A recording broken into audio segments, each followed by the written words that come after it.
रतलाम जिले के सेलाना बाप पार्टी के आदिवासी विधायक कमलेश्वर डोडियार ने पिछले दिनों बजाना में मेडिकल संचालक फार्मासिस्ट तपन राय से रंगदारी करते हुए क्षेत्र में धंधा करने के लिए 1 करोड़ रुपए की मांग की थी और उसकी दुकान पर भी विधायक स्वयं 3 घंटे बैठे रहे थे, जिसकी शिकायत तपन राय ने जिला पुलिस अधीक्षक राहुल कुमार लोढ़ा को की थी।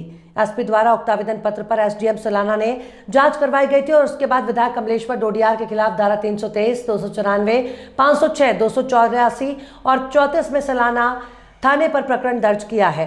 सर 19 तारीख के दिन मेरे पास एक अनजान नंबर से 2-3 बार कॉल आया, तो मैं इस व्यस्तता के कारण उठा नहीं पाया उसको। फिर मेरा कर्मचारी अंकल चारल के मोबाइल में उनका फ़ोन आया, उन्होंने बोला जी तपन से मेरी बात करा दो। तो मेरे से बात कराया, उन्होंने बोला जी मैं कमलेश्वर डोडियार बोल रहा हूँ, सेलाना विधायक। आप मेरा क्षेत्र में अवैध मेडिकल स्टोर चला रहे हो और जितनी जल्दी हो सके आप मुझसे तुरंत मिलो। तो मैंने कहा सर मुझे थोड़ा सा काम है, मैं कल आ जाऊँगा। बोले कल नहीं, मैं कमलेश्वर बोल रहा हूँ और यहाँ के विधायक बोल रहा हूँ, तुरंत निकलो वहाँ से। तो मैं सर निकल गए। सर मेरे साथ मेरा कर्मचारी अंकल चारल को लेके वहाँ पहुँच गया मैं। तो जाने के बाद देखा सर उन्होंने कोई नोतरा वोतरा करने गए थे, मैं 1-1.5 घंटा वो बैठा रहा।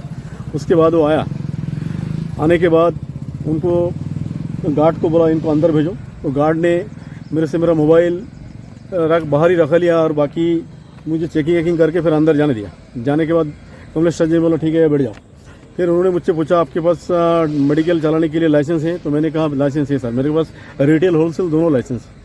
तो उन्होंने कहा जी मैंने सुना है तुम एक्सपायरी दवा ज़्यादा बेचते हो। मैंने बोला सर मैं ऐसे कुछ भी नहीं करता हूँ।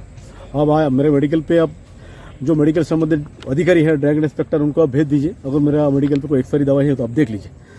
तो उन्होंने बोला ठीक है।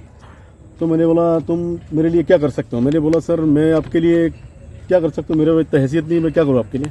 तो उन्होंने कहा जे मेरे से मिल के चलने से कोई काम नहीं चलेगा, मुझे चुनाव लड़ना है सांसद की, और आप मुझे मेरे लिए क्या कर सकते हो? मैंने बोला आप क्या चाहते हो सर? तो उन्होंने कहा जे आप मुझे एक कागज़ में लिख के दिया उन्होंने, मुझे 1 CR चाहिए। तो मैंने बोला सर 1 करोड़ रुपये अगर मेरे पास होता तो मैं बाजना क्षेत्र में क्या करता सर, मैं एक गरीब आदमी कहाँ से इतना पैसा लाऊंगा। तो उन्होंने कहा जी अगर नहीं दे सकते हो तो तुम्हारी प्रॉब्लम है, तुम्हें या तो पैसा देना होगा, नहीं तो तुम्हें बाजना छोड़ के जाना होगा और तुम्हें जेल जाना होगा, मैं या तुम्हें रहने नहीं दूंगा। तो मैंने बोला ठीक है सर मैं बाजना छोड़ के चला जाऊँगा फिर, अगर आप ऐसे बोल रहे हो तो। मैं बोला ठीक है आप जाओ। फिर सर कल इन्होंने मेरे मेडिकल स्टोर पर आके 2-2-2:30 बजे करीब आए मेरे मेडिकल स्टोर पर, आके 3-4 घंटे तक मेरे मेडिकल स्टोर पर बैठे रहे और उसके बाद मेरे अलग अलग प्रकार धोस देते रहे, तुम पैसा दे दे नहीं तो फिर तेरे को ऐसे जाना होगा, ये मौका तेरे को ऐसे बेच के जाना पड़ेगा और मैं तुझे जेल भेजाऊंगा, और मेरे पास इतने सारे कार्यकर्ता है, तेरे साथ मैंने कुछ भी करा सकता हूँ। अच्छा, दूसरी चीज़ ये है कि जब ये सब बात हुई वो आपके मेडिकल स्टोर पे आए, हाँ, उस समय वहाँ पे स्टोर पे कौन कौन मौजूद था साथ? आप तो थे ही थे। हाँ मैं थे, मेरा जो कर्मचारी अंकल चारल मौजूद था। हाँ। उसके बाद ये डॉक्टर लवाना जगदीश लवाना जी मौजूद था उसी समय। हाँ उसी समय मौजूद था। और भी बाजना के जो सरपंच है हाँ रामजी नीनामा, वो भी मौजूद था। अच्छा, ये सारी बातें उनके सामने बात हुई? हाँ वैसा वही बात कर रहे थे लोग। आज आपने एक आवेदन दिया है? हाँ सर।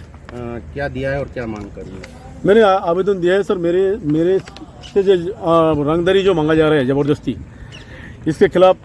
तो सेलाना में किस तरह की एफआईआर दर्ज की? बड़ा मामला है। सेलाना थाना क्षेत्र अंतर्गत एक शिकायत पहले हुई थी जिसमें तपन राय करके एक फरियादी है, उसके द्वारा बताया गया था कि सेलाना विधायक कमलेश्वर डोडियार के द्वारा उससे 1 करोड़ रुपए मांगे गए हैं। उसकी जांच एसडीओपी सेलाना को दी गई थी, उसमें कुछ तथ्य सामने आए, उसके हिसाब से उसमें प्रकरण पंजीबद्ध किया गया है, गैर जमानती धाराओं में पंजीबद्ध किया गया है और बाकी अभी अग्रिम कार्यवाही की जा रही है। सर गिरफ्तारी को लेके या कुछ क्या जैसे कि मैंने कहा कि गैर जमानती धाराओं में मामला पंजीबद्ध हुआ है और बाकी फिर आगे जो है वो उसमें गिरफ्तारी करके 10 साल से ऊपर की सजा है, तो गिरफ्तारी करके अग्रिम कार्यवाही की जाएगी।